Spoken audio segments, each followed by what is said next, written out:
he was a pretty phenomenal man. He didn't actually fight in the resistance. He was part of the resistance. And while he was part of the resistance, he also trained for this speed skating championship that only happens when all of the water freezes and you can go to 11 cities. It's 120 miles on skates. So he was training for this during the resistance. And the first time he started going on this speed skating tour, his eye froze, so he had to stop, but he did make it the second time, and he actually, his face, there's a plaque on a bridge in Holland for my Opa. But I also want to read this because it's I believe it's National Holocaust Remembrance Day. And there are a lot of poems in here about that, but I'll only read one tonight. And my family on both sides, my mother's side and my mother's father's side, we had two of my great uncles on either side were captured as being part of the resistance by the Nazis, and all four escaped alive. I just think that's, statistically speaking, that's almost impossible. As in Dutch, as in you. It takes 28 years plus 355 days to learn enough about your family. Understand the great uncle beyond his hair, always swooped in half-figure 8. Those trademark eyes glacial, even in black and white. Before your mother unwound with disease, her father's ashes released, who would discuss the war? Detail every eldest son whose name was Hank. Unphotographed years, pause it in your mother's shoulders. Her brother's upper hunch, the everything that was never discussed at dinner. Why butterflies are messengers remembered from torture chambers.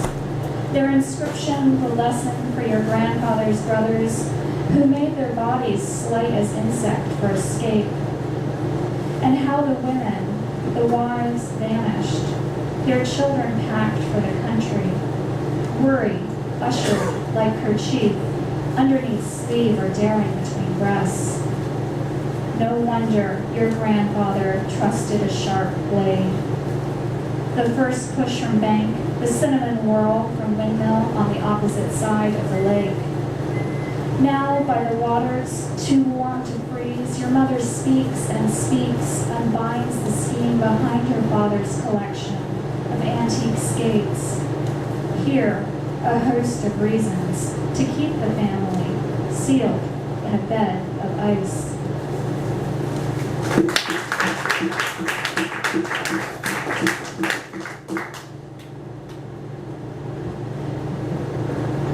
It's funny looking back on your childhood and realizing, at least for me, that I did things like playing with my father's replica of a heart, and I broke that. and I actually have that. He sent it to me on Valentine's a few years ago when I decided to go medical, and I found that hinge is still broken and it's still one of the lobes collapses. But doing things like that, and then working in their office and begging them to take me to the courthouse so that we can make it legal that I could work in their office, and they could teach me about lab values and why they were spinning the blood down in the bag, and never realizing that I was interested in medicine growing up, probably because I used to be very squeamish. But I also did very strange things like grab my mother's books by Elizabeth Kubler-Ross on grief and read those as a teenager and found that fascinating. So I wrote a few poems, a grief poem series, which I don't think is so depressing, but I'm going to read from those right now. When asked what you know about grief, you remind me of me. That I don't believe in umbrellas or eggs or beets or anything that could pass for an egg, an umbrella, a beet. You tell me there's a meadow beyond the fence over there and how it disappeared your dog.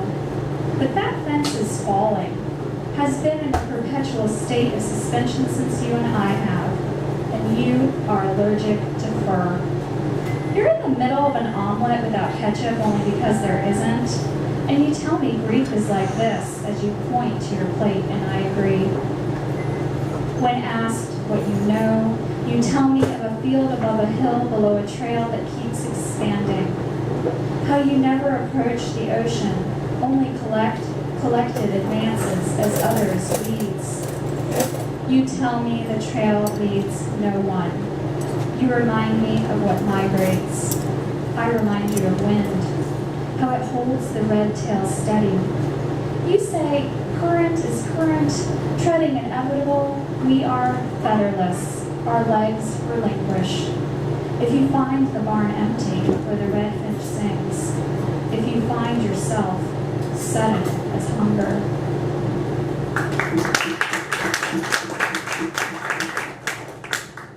There are times when the heart stops and the person continues. This may sound simple, but stop. There is more than cell death, the subsequent shock for return. Put aside the yogis who may will their organs still. I am right here, and you are somewhere in a room of eggs, and someone right now is stopping. I can feel the strong blaze. Even this distance is nothing when compared to matters of the heart. There are ways in which we shudder. Another love becomes obsolete. We no longer receive him. For undetermined or determined reasons, he is no more, or no more present in a room of eggs than in a field of windmills. We continue. Our lungs breathe us, one inspiration after another, but our hearts stop. We present ourselves in chemistry, conduct experiments involving the sublimation of caffeine, watch the corresponding development of crystals, perfect diminutive icicles upon a cold finger. We are not thinking about the process of respiration, but notice the chill of extraction.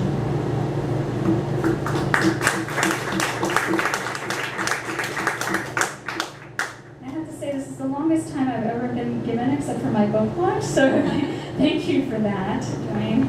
I'm going to read the last two poems of the book. I've been reading from the last section, and I'll tell you some more stories about that squeamishness. So when I was in undergrad, my degree was in child development, and I took some class, I think it was physiological or psychology or something involving, there's a pediatrics was in the name too, I don't quite know what it was called.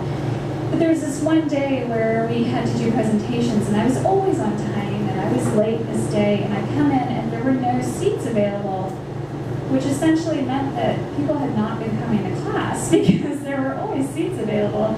And I walked in during this presentation of someone describing how to insert a pediatric IV. And I was very much in my head those days, so I started thinking about this, like about the needle and being a child and what that would feel like. And all of a sudden I felt myself going faint, and I looked over at my professor and I said, I'm going to pass out. And he grabbed me right before I hit the ground, took me outside, and had me put my head between my legs. So it didn't really occur to me that I could get over this. And the poem I'm going to read next, sort of really in the order of medicine, comes second here, and that's the class that's phlebotomy, which we all lovingly term stab lab. So in stab lab, you have to get over your fear of blood, and it took me a while. The first day, we're sitting there with these little butterfly needles, or what they're called, and butterfly syringes. And it took me 3 tries to just even use the needle, because the first time I just sat there and hovered above this person's arm for so long that the needle wasn't sterile anymore, so I had to throw it out.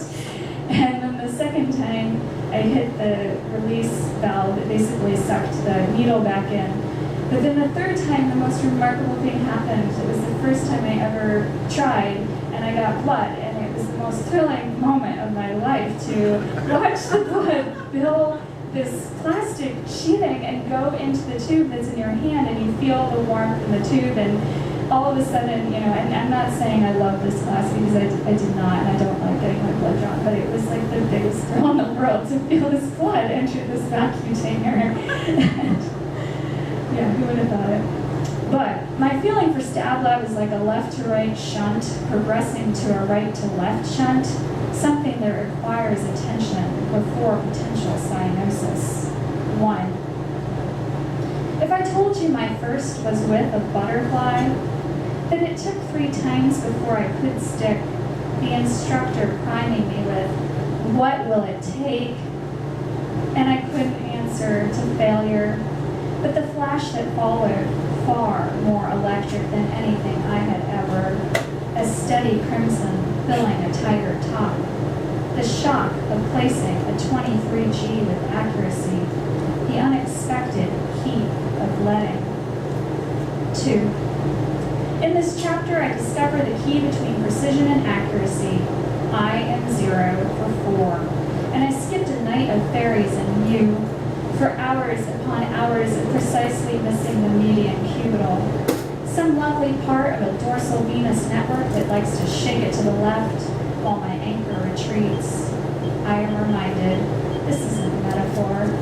I follow anything but an apparent aquamarine as I coin the term invisiving, retract my needle and leave. 3. Here you may find yourself disappointed. I thought you would know what you're doing. Here is where I wish I believed in sports other than hockey, to give you some sweet stat rather than a puck in the face. 4. May I wow you with my delivery a 1-2 butterfly syringe drawn 5 mils from the hand of the one we call bloodless. Laughter, the previous unknown trick of dilation. And that one errant freckle, I recommend you hang a right.